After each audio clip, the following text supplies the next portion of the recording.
이 아침 함께 보실 하나님의 말씀은 누가복음 5장 1절에서 11절까지의 말씀이 되겠습니다. 누가복음 5장 1절에서 11절까지 봉독해 드리겠습니다. 무리가 몰려와서 하나님의 말씀을 들을새 예수는 게네사렛 호숫가에 서서 호숫가에 배 두 척이 있는 것을 보시니 어부들은 배에서 나와서 그물을 씻는지라. 예수께서 한 배에 오르시니 그 배는 시몬의 배라. 육지에서 조금 떼기를 청하시고 앉으사 배에서 무리를 가르치시더니 말씀을 마치시고 시몬에게 이르시되 깊은 데로 가서 그물을 내려 고기를 잡으라. 시몬이 대답하여 이르되 선생님, 우리들이 밤이 새도록 수고하였을 때 잡은 것이 없지만은 말씀에 의지하여 내가 그물을 내리다 하고 그렇게 하니 고기를 잡은 것이 심히 많아 그물이 찢어지는지라. 이에 다른 배에 있는 동무에게 손짓하여 와서 도와달라 하니 그들이 와서 두 배의 채움에 잠기게 되었더라. 시몬 베드로가 이를 보고 예수의 무릎 아래 엎드려 이르되 주여 나를 떠나소서 나는 죄인으로소이다 하니 이는 자기 및 자기와 함께 있는 모든 사람이 고기 잡힌 것으로 말미암아 놀라고 세베대의 아들로서 시몬의 동업자인 야고보와 요한도 놀랐음이라. 예수께서 시몬에게 이르시되 무서워하지 말라. 이제부로는 내가 사람을 취하리라 하시니 그들이 배들을 육지에 대고 모든 것을 버려두고 예수를 따르니라. 하나님의 말씀입니다. 우리 지난주에 이어서 우리 계속 이 베드로에 대해서 이제 보시는데요. 오늘은 베드로가 게네사렛 호숫가에서 예수님을 주님으로 모시고 따르는 이야기가 됩니다.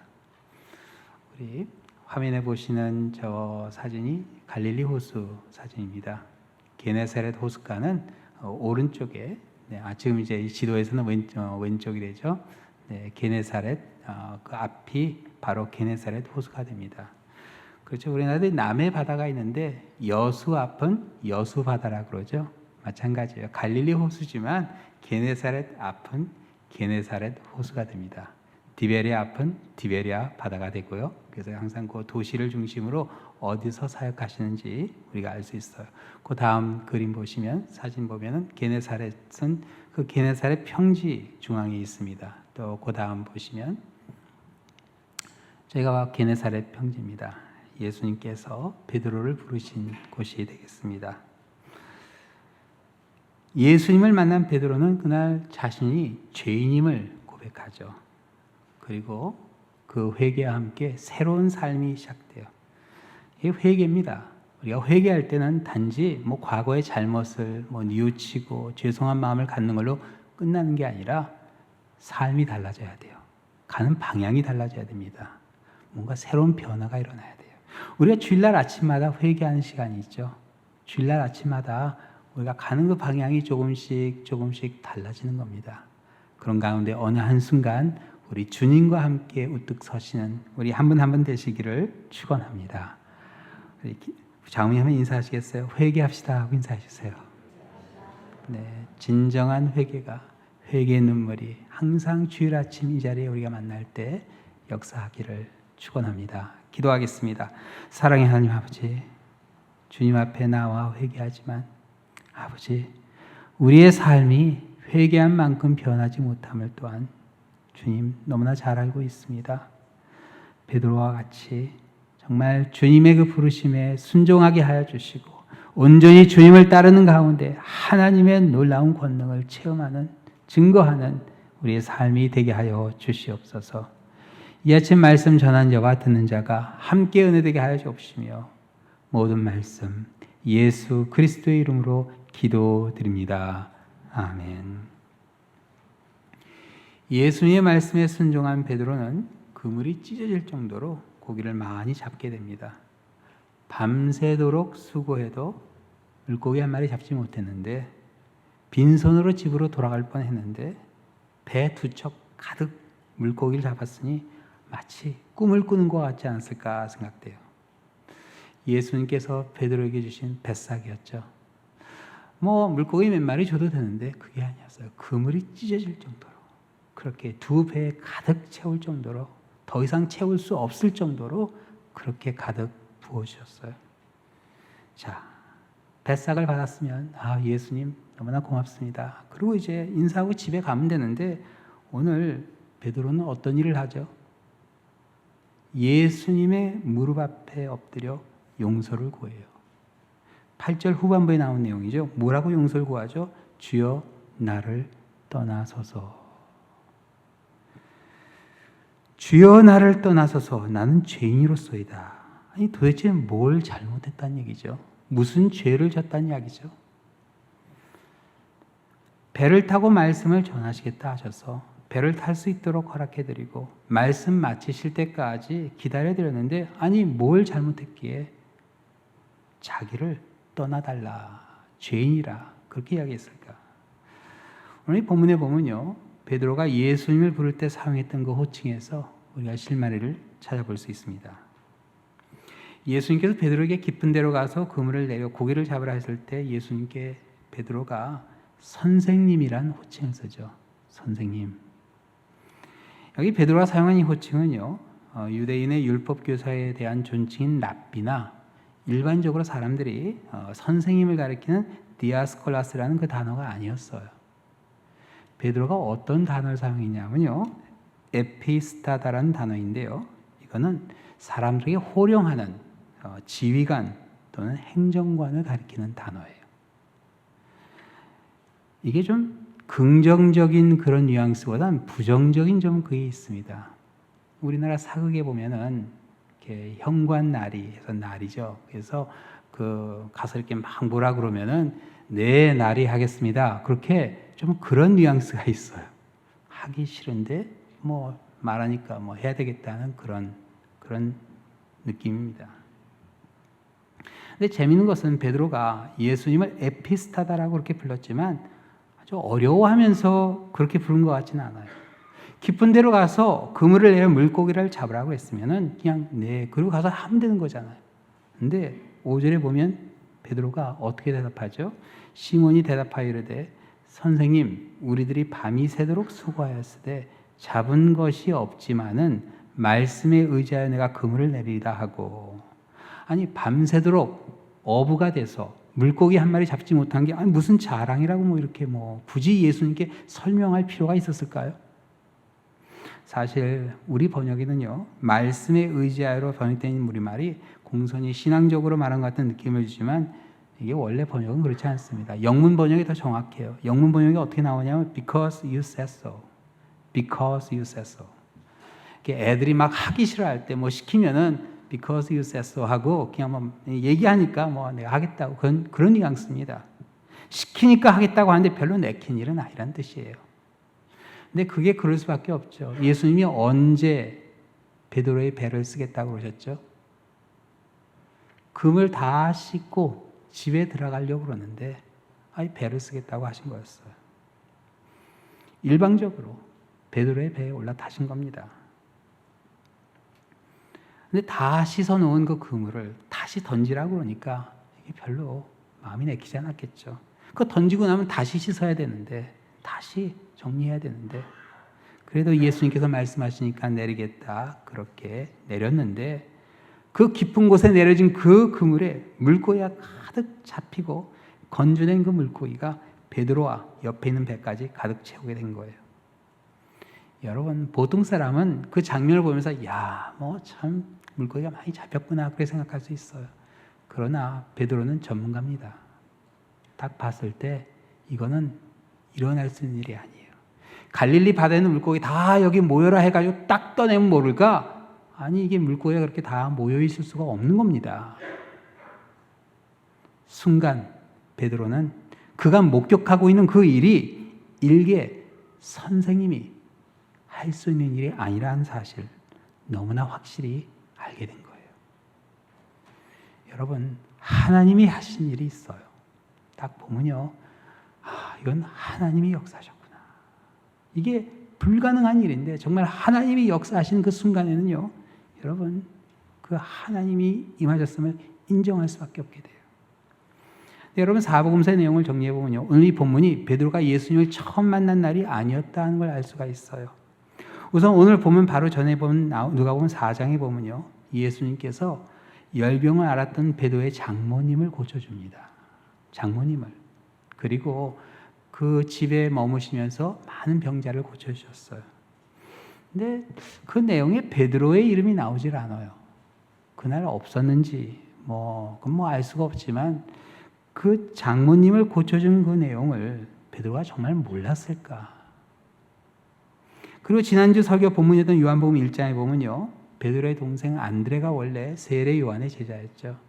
그런데 세례 요한이 예수님을 가르쳐 세상 죄를 짐하고자 하나님의 어린 양이라 하는 그 말을 듣고 안드레가 따라가게 됩니다.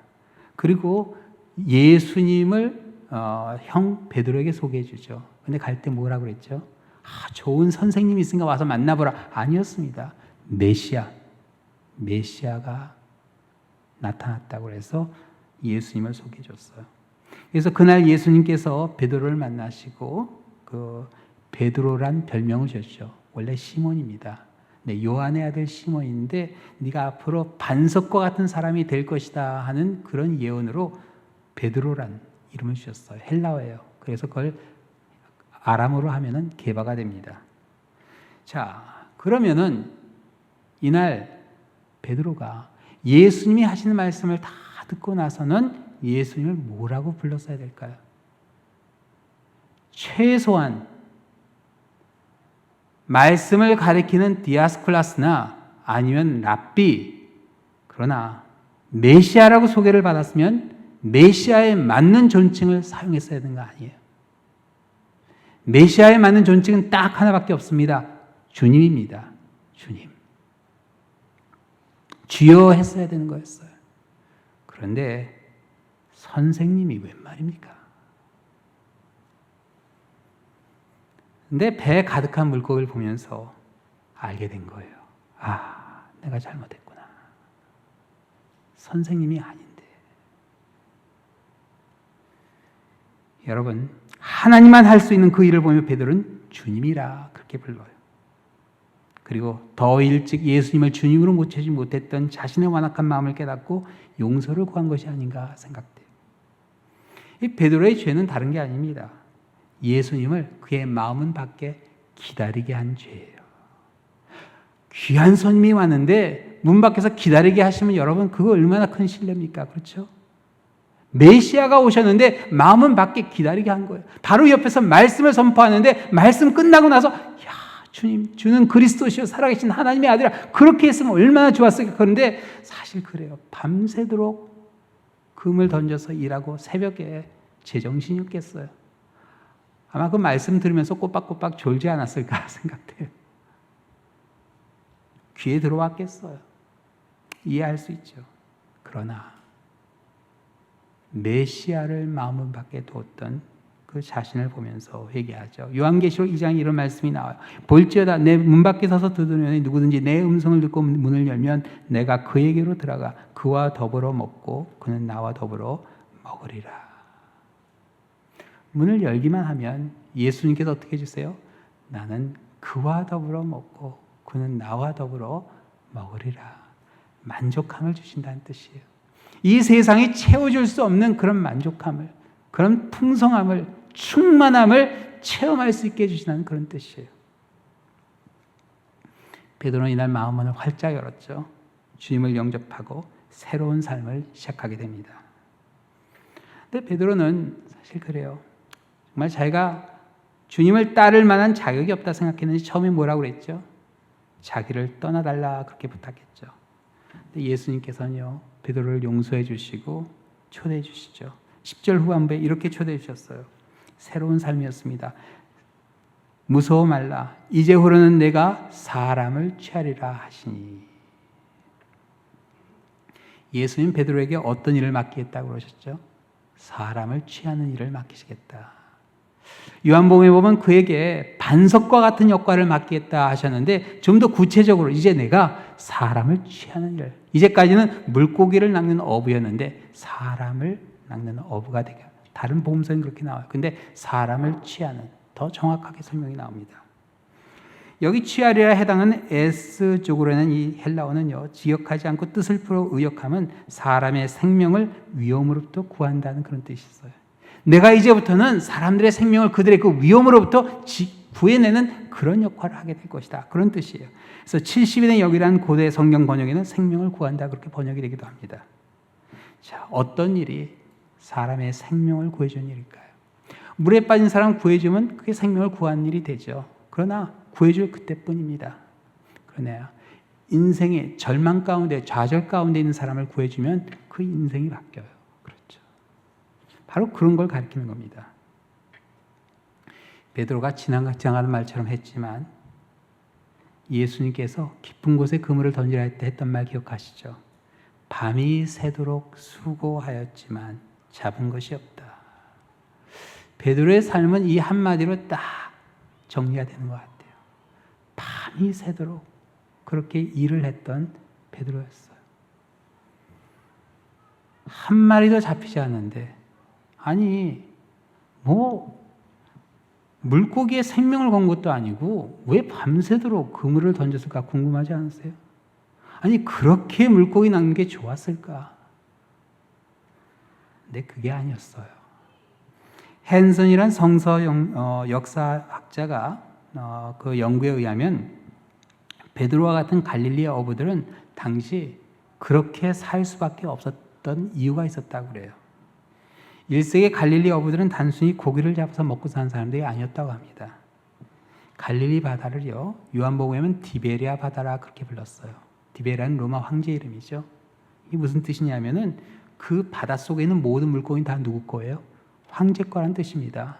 황제의 허락 없이 한 마리도 낚을 수 없는 겁니다. 말도 안 되는 일이죠. 그렇죠. 갈릴리 바다에서 대대로 산 사람들, 로마 사람들이 와서 한순간에 정명에 그렇게 황제 바다라고 그랬으니 정말 말도 안 되는 일이었어요. 그렇지만 그 당시는요, 황제의 허락이 없으면 한 마리도 물고기를 낚을 수가 없던 그런 때였어요. 그래서 그 어업 허가증을 받았어야 됐어요. 근데 그 허가증을 누가 내줬냐면 세리들이 내줬습니다. 자, 문제는 그 허가증을 발급하는 세리들의 욕심이었어요. 물고기가 잡히는 양이 있잖아요. 물고기를 잡을 수 있는 날수가 있고 그리고 잡을 수 있는 양이 있는 거예요. 그런데 이 세리들은 자꾸 물고기를 더 많이 낚으라고 그러는 거예요. 물고기를 더 많이 낚기 위해서 어부들은 더 많은 물고기를 잡기 위해서 더 좋은 망이 필요했고 빚을 내서라도 더 좋은 그물, 더 좋은 큰 돛, 그리고 배를 호수에 고정시킬 닷도 필요했던 거예요. 그 당시 닷은 돌로 만들었습니다. 헨슨이 그 당시 갈릴리 그 경제 구도를 도표화했는데 제가 하나 보여드릴게요. 상당히 복잡하죠. 저기 이제 사람이 있는데 어부라고 쓴 게 베드로 같은 사람이에요. 근데 이 어부가 그 위에 세리, 세리장, 분봉왕 해서 어디까지 올라가요? 로마 황제까지 연결이 되는 거예요. 그래서 이 어부가 일을 하기 위해서 협력업체들이 있었어요. 어떤 협력업체? 목재를 대고 돛을 만들고 그물을 만들고 또 닷을 만든 석공들이 있었어요. 이런 업체들이 쫙 해서 어부가 업을 할 수 있게. 그런데 이게 다 돈 주고 사야 되는 거죠.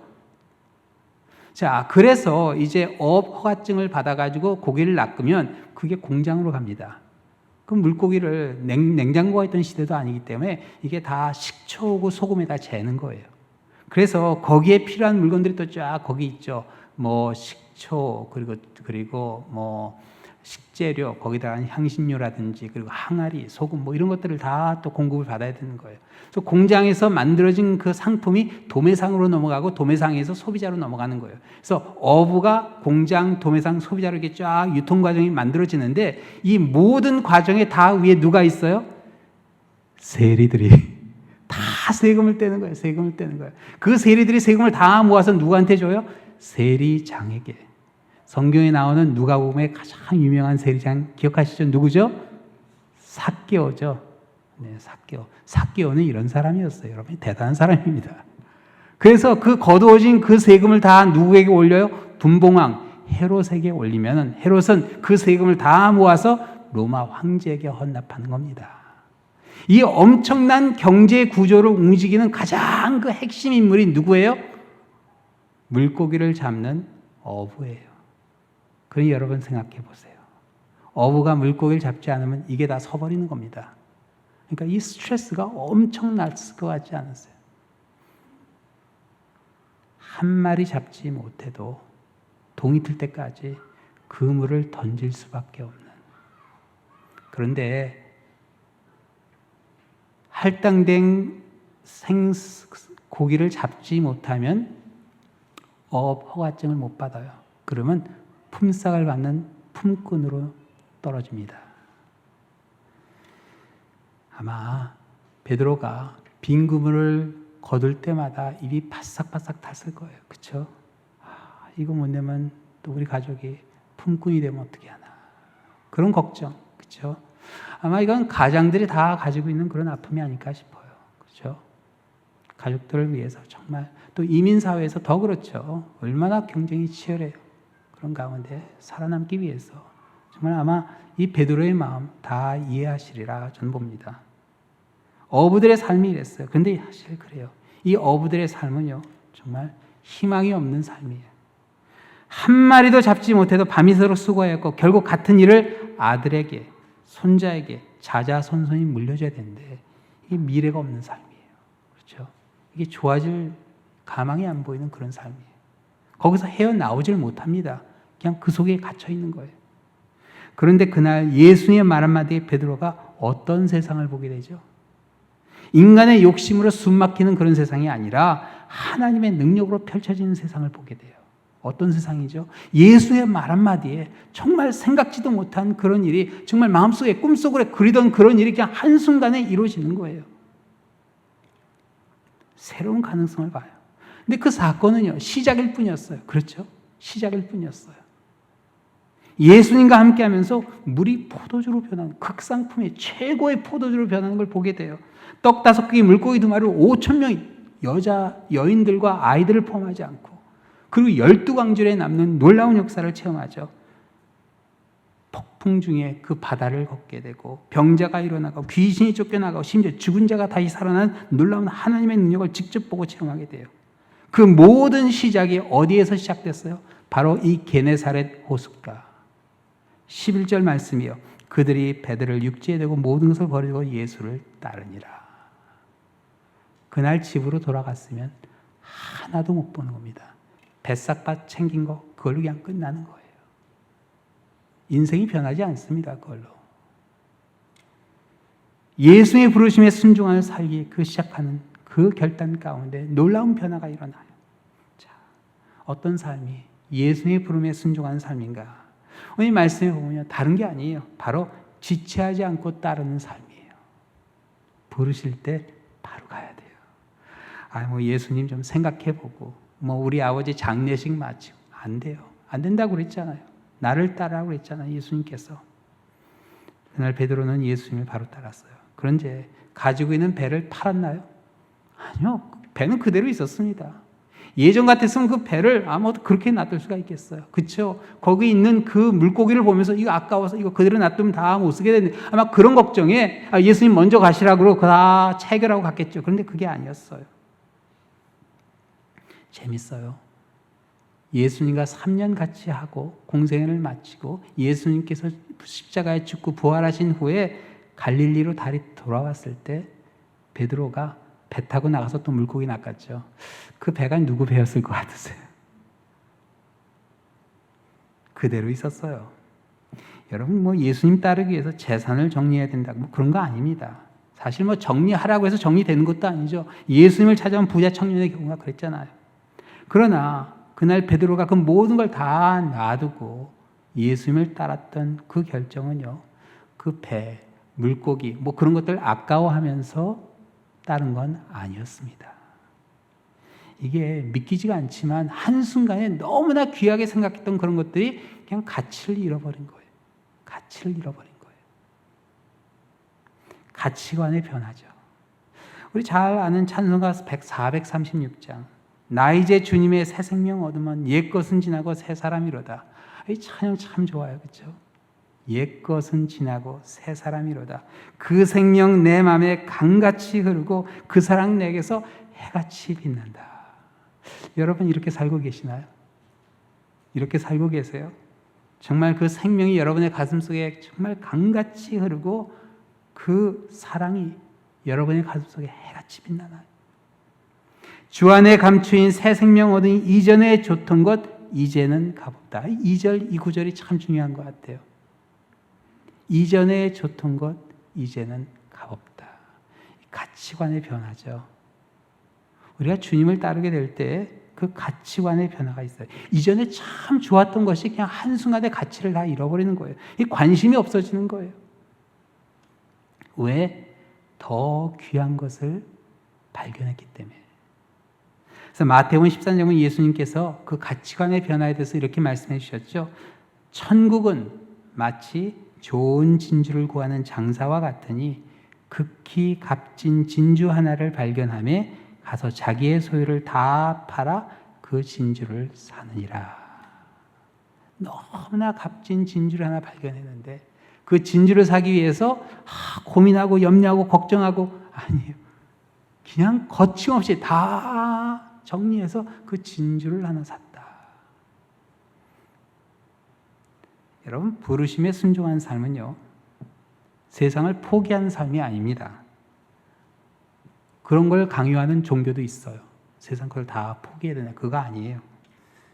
부르심에 순종한 삶은 그 너무나 귀한 걸 보기 때문에 그 나머지가 다 가치를 잃어버리는 거예요. 그게 부르심에 순종한 삶이에요. 그래서 그걸 봐야 되는 거예요. 그래서 마태복음 6장에 예수님께서 이렇게 말씀하셨죠. 그러므로 염려하여 이르기를 무엇을 먹을까, 무엇을 마실까, 무엇을 입을까 하지 말라. 이는 다 이방인이 구하는 것이라. 너희 하늘 아버지께서 이 모든 것이 너에게 있어야 할 줄을 아시니라. 너희는 먼저 그의 나라와 그의 의를 구하라. 그리하면 이 모든 것이 너에게 더하시리라. 예전에 교회 봉사를 참 열심히 하시는 부부가 계셨어요. 사업을 참 잘하셨어요. 가게도 한 여러 개 되고 또 교회 항상 풍성하게 이렇게 섬기시는. 저는 그렇게 생각했어요. 아, 저분들은 사업도 넉넉하고 생활도 넉넉하고 그러니까 교회 봉사 저렇게 하시는 게 당연하다 그렇게 생각했어요. 근데 한번 식사 한 자리에서 이런 간증을 하시더라고요. 두 부부가 가게 하나 매달려서 정말 죽을 둥 살 둥한 그런 때가 있었다고 그래요. 그런데 우리가 이렇게 살다 그냥 하나님 앞에 가면 안 되겠다는 그런 마음이 드시더래요.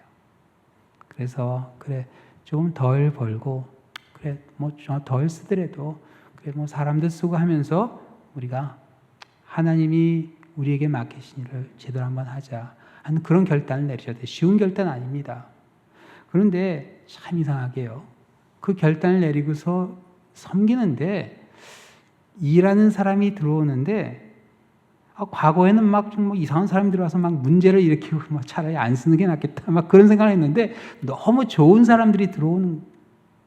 그래서 어느 한순간 정말 가게 일에 별로 이렇게 신경을 안 쓰게 되고 그러다 보니까 가게도 하나가 두 개가 되고 두 개가 세 개가 되고 늘어나는 거예요.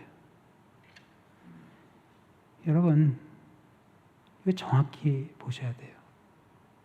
돈을 벌기 위해서 봉사한 거 아닙니다. 정말 하나님을 섬기려고 한 하나님의 그 부르심의 직분을 감당하기 위해서 그래 우리가 이렇게 한번 해보자 했더니 하나님께서 그 나머지를 그냥 다 해결해 주신 거예요. 그 간증을 저에게 하시더라고요. 그래서 하나님은 이런 분이시구나. 우리가 가끔 그런 생각해요. 우리가 하나님의 소명에 따르면 희생해야 되고 버리고 하나님이 그렇지 않은 분은 아닙니다. 차고 넘치게 채워주시는데 상상을 초월해서 그 축복을 해주세요.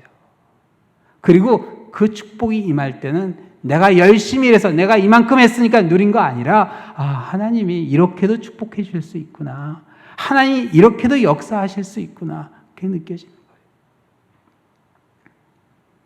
내 부르심에 순종할 때 가장 큰 축복은 사실 공동체를 통한 축복입니다. 혼자 아무리 만난 거 놓고 먹어봐야 별로 기분도 안 납니다. 그렇죠? 진수성찬 차려놓고 혼자 먹는데 무슨 맛이겠어요? 같이 먹어야 더 맛있고 같이 나눌 수 있어야 더 기쁜 거 아닌가요? 정말 좋은 거 갖다 놓고 같이 나눌 사람이 없으면 너무 속상할 것 같아요. 그렇죠. 그날 베드로 한 사람만 예수님께 부름을 받았나요? 재밌어요. 회개는 베드로 한 사람 했습니다. 회개는. 그런데 그날 부르심을 받은 사람은 4사람이었어요. 11절 보세요. 그들이 베드로를 육지에 대고 모든 것을 버려두고 예수를 따르니라. 그들이 베드로를 육지에 대고 베드로 혼자 예수를 따른 이가 아니었어요. 다 같이. 베드로의 훌륭함이 참 여기서 볼 수 있어요. 그 그물이 터질 것 같이 많은 물고기를 잡고서 혼자 그걸 그냥 다 차지하겠다고 했으면 아마 그물 터져버렸을 거예요. 근데 베드로가 어떻게 했죠? 와서 도와달라고. 자기 배에다 다 채워놨으면 배가 가라앉았을 거예요. 옆에 있는 배도 다 가득 채워졌어요. 이야, 멋있는 사람이죠. 멋있는 사람이에요. 믿는 사람들이 이런 모습이 되었으면 해요. 그냥 혼자 다 독차지하는 모습이 아니라 함께 나누는 아름다운 모습. 자, 그들이 함께 따르게 돼요. 여기서 말하는 이 그들이란 10절에 보면 어떤 사람들로 나오죠? 세베대의 아들로서 시몬의 동업자인 야고보와 요한도 놀랐습니다. 예수께서 시몬에게 이르시되 무서워 말라 이제 그런 내가 사람을 취하리라 하시니. 베드로를 부르는 그 소명에 누구도 같이 동참했어요. 야고보와 요한도. 예수님을 위해 가장 먼저 순교한 야고보, 그리고 가장 마지막까지 남아서 반모선까지 간 요한, 이 두 사람 아니겠어요? 그런데 여기 동업자라는 단어가 헬라어로 코이노논이라는 단어인데 교제를 의미하는 코이노니아에서 유래된 말이에요.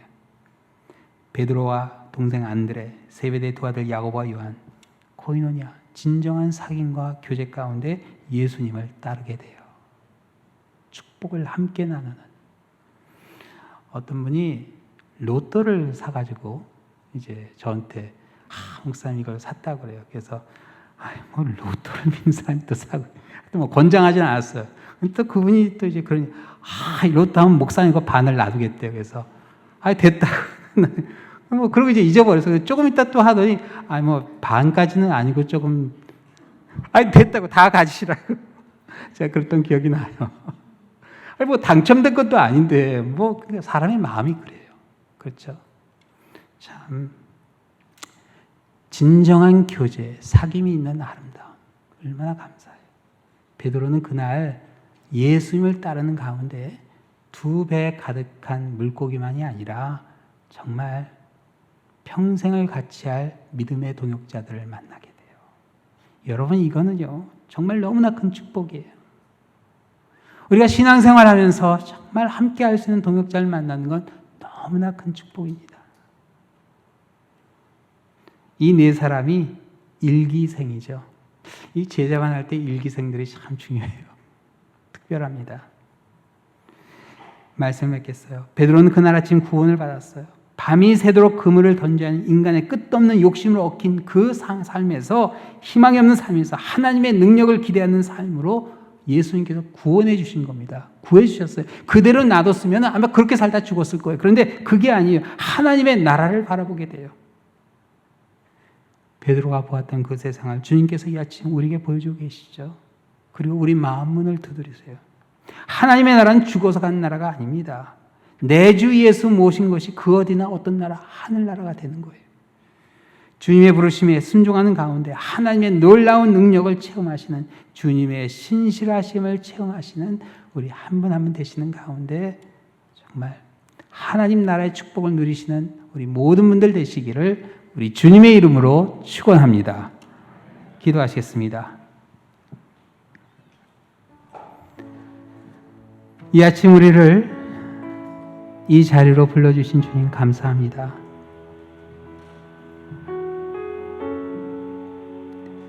그날 아침 베드로를 불러주신 그 주님의 음성이 이 아침 있음을 저희들 기억하게 하셔서 아버지, 우리를 부르신 그 주님의 부르심에 순종하게 하여 주시옵소서. 우리에게 보여주신 하늘의 축복과 하늘의 은총을 바라보게 하여 주시고, 먼저 그의 나라와 그의 의를 구할 때 나머지를 다 책임져 주시고 다 채워주신다는 그 약속 믿게 하여 주시옵소서. 주님의 뜻을 함께 이뤄갈 수 있는 믿음의 동역자들 주심을 감사합니다. 이제 랄리 한인 장로교회 이 안에 이 코로나19로부터 회복되는 가운데 저희들 주님의 음성에 귀를 기울이게 하여 주시고, 우리 함께 사역할 이 동역자들과 함께 아버지 마음껏 주님을 섬기게 하여 주시고, 주님의 놀라운 그러한 손길을 증거하고 체험하게 하여 주시옵소서. 가운데 잃어버린 영혼들이 이 자리로 나오게 하여 주시고 하나님의 살아계심을 증거하는 우리의 삶이 되게 하여 주시옵소서. 모든 말씀 예수 그리스도의 이름으로 기도드립니다. 아멘. 함께 일어나서 찬양합니다. 주께 가까이, 주께 가까이 나를 이끄소서. 간절히 주님만을 원합니다. 채워주소서. 주의 사랑을 진정한 찬양 드릴 수 있도록. 다시 한번 주께 가까이, 주께 가까이 나를 이끄소서. 간절히 주님만을 원합니다.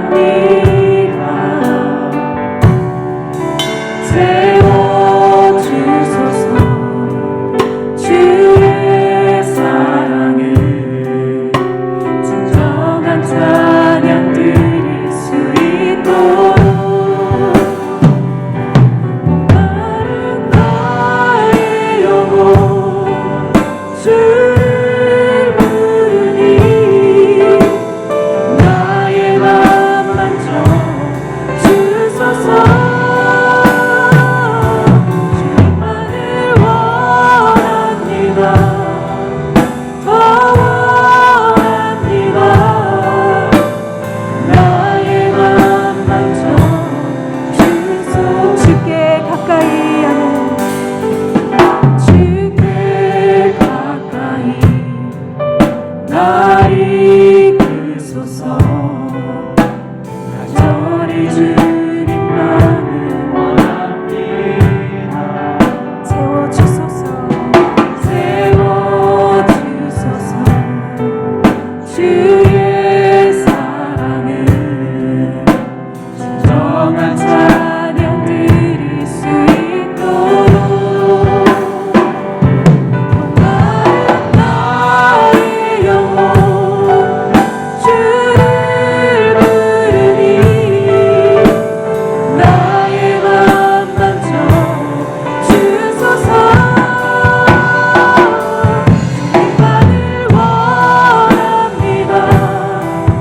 더 원합니다. 나의 맘 만져. 목마른 나의 영혼, 목마른 나의 영혼 주를 부르니 나의 맘 만져 주소서. 주님만을 원합니다. 더 원합니다. 나의 맘 만져. 목소리 높여서 고백합니다.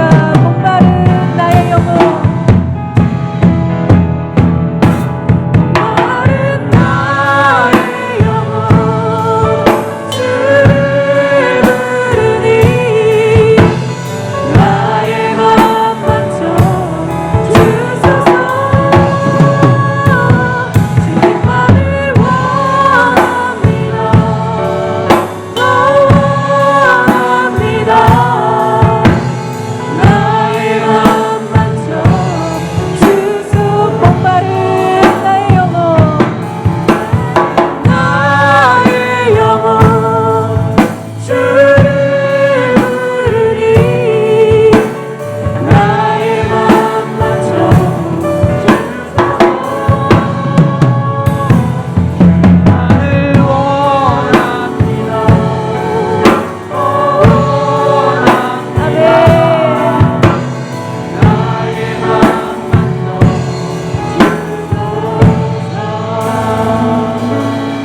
우리 이 시간 함께 기도하겠습니다.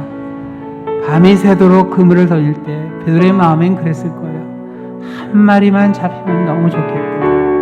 근데 막상 2배 가득히 잡힌 물고기를 보면서 이거 아무것도 아니구나 하는 것을 느끼지 않았을까 싶어요. 그렇죠. 갈릴리 바다의 모든 물고기를 거기 쌓아놓은들 그게 베드로의 그 갈급함을 채울 수 있겠습니까? 그 순간 깨달은 거예요. 내 영혼의 갈급함을 채워줄 수 있는 주님을 바라보게 된 겁니다. 우리 주님을 바라보았으면 합니다.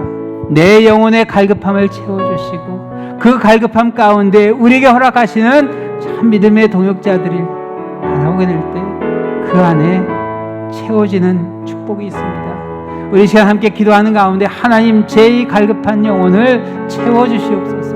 함께 나눌 수 있는 동역자들을 허락해 주시옵소서. 우리 간절한 기도 우리 함께 드리겠습니다. 동서로 기도하겠습니다. 주여 한번 외치겠습니다.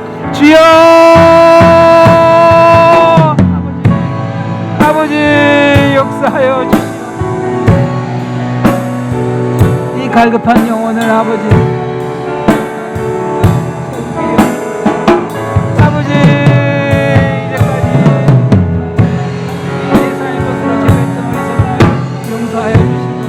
이제는 주님이 함께 하심을 기억하는 가운데 아버지 주님의 능력으로 채워지게 하여 주시옵소서. 아버지께서 역사하시고 우리를 붙잡아 아버지 함께 하시는 하나님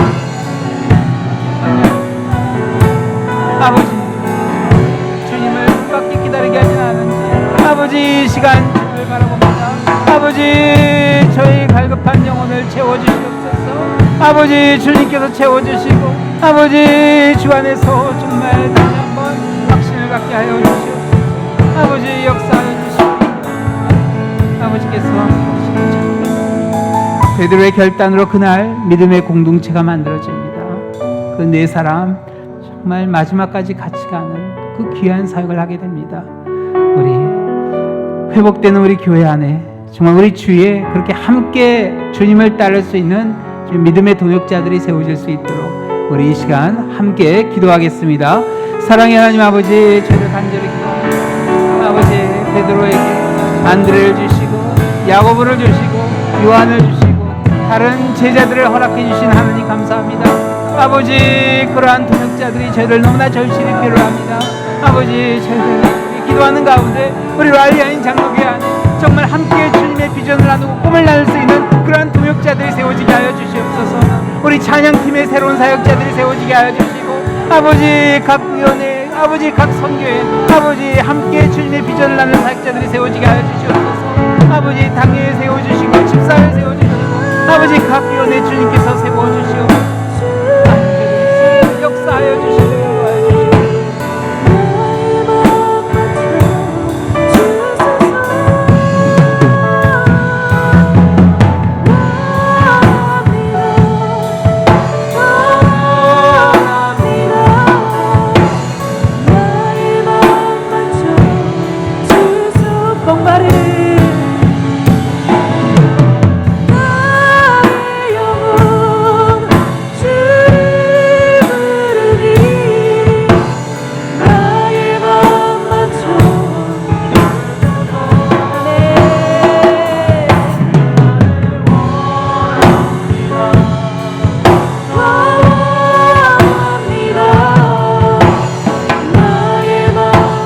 다시 한번 고백합니다.